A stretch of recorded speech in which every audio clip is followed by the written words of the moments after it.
Bom dia, vamos lá para mais uma aula, né? Nós vamos falar sobre a filosofia helenística. Então, assim, a Grécia, ela foi invadida por Filipe, né, rei da Macedônia, e o seu filho Alexandre, o Grande, depois, futuramente, teve até a aula, foi aluno de Aristóteles, então ele aprendeu muito sobre a filosofia e sobre a cultura grega, porque ele teve aula com Aristóteles. Depois que Filipe morreu, Alexandre assumiu, né? E Alexandre, ele não... Quando ele invadia um povo, um determinado local, ele deixava que eles mantivessem a cultura deles. Ele não interferia na cultura. Ele colocava uma pessoa para comandar a questão dos impostos e tudo mais, mas ele não fazia com que as pessoas acreditassem no que ele acreditava. Porque antigamente era assim, se eu acreditava no Deus Sol e eu invadia uma terra, todo mundo daquela terra também teria que acreditar no Deus Sol. E o Alexandre já não era assim, ele deixava livre. A população ia continuar tendo a sua vida normal, só não ia ser mais o rei que era antes, ou o imperador, ou quem governasse. Ia ser ele, e ele ia ter um representante para ficar ali naquela cidade. Pronto. Então, ele não influenciava muito no cotidiano.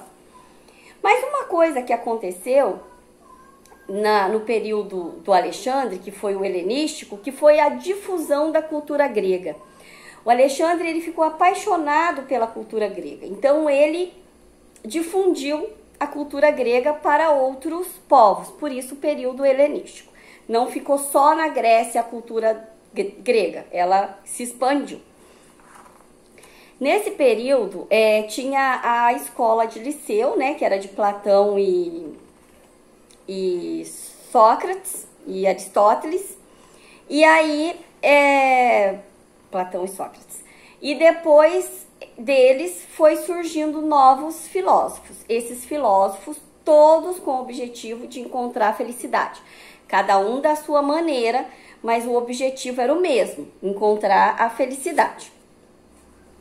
Nós tivemos o pironismo, o ceticismo, vamos falar sobre o ceticismo, o cinismo, então vamos começar um por um. O cinismo. O cinismo, ele vê desprezo a todo bem material. Até aqui fala que é Diógenes, o cínico ou o cão. Por quê? Ele achava que nós não tínhamos que ter nada, absolutamente nada. Ele morava dentro de um barril, na cidade, e se ele tinha vontade de fazer xixi, ele ia fazer ali na frente de todo mundo. Tudo que ele tinha vontade de fazer, ele fazia na frente de todo mundo. Normal para ele, tá? E ele não... E comia só as coisas que as pessoas davam para ele. Ele não trabalhava, ele era extremamente inteligente, mas ele não trabalhava, não tinha casa, não tinha nada, porque ele falava que o homem tinha que viver de forma natural. E não com os bens materiais, com coisas do mundo. Não, eu tenho que viver igual, por isso que é ou cão.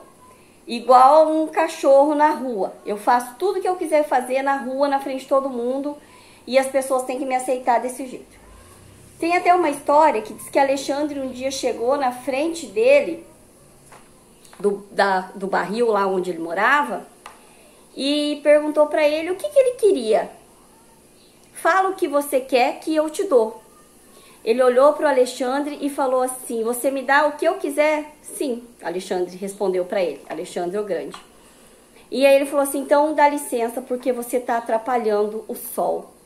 Eu quero sentir o sol e você está atrapalhando. E aí diz que Alexandre saiu e falou bem assim, que se ele não fosse uma pessoa tão importante, que ele queria ser como Diógenes. Né, uma pessoa despreocupada com o mundo, né, porque era assim que ele vivia.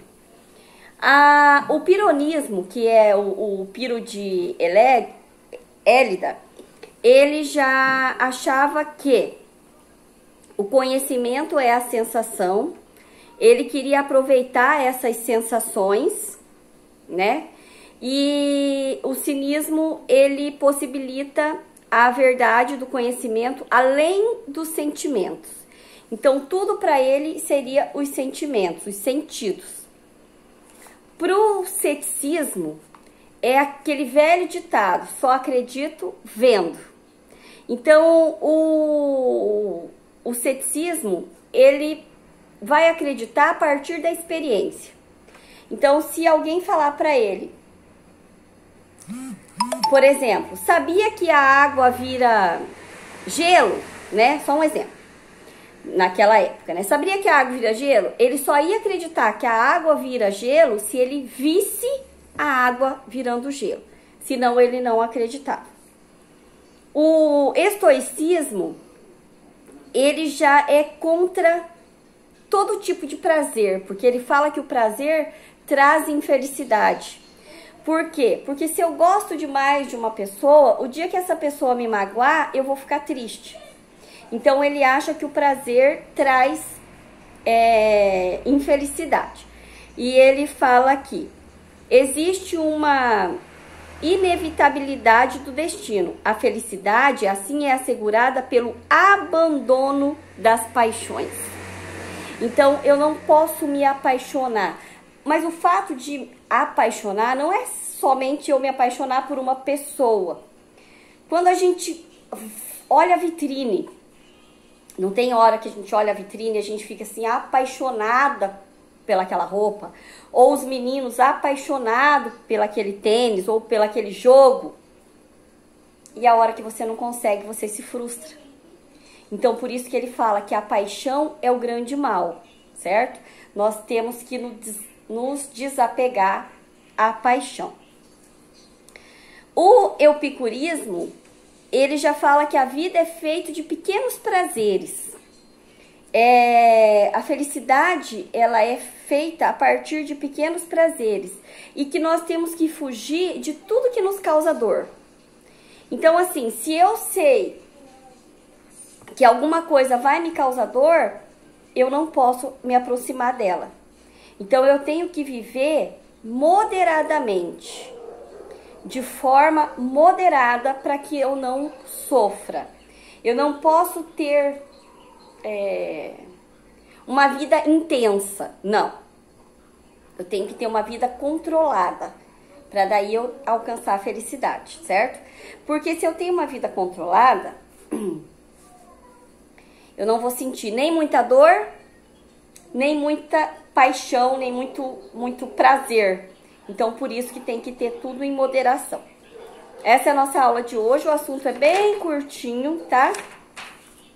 E aí, vou deixar um vídeo também pra vocês. Beijo, gente. Até mais.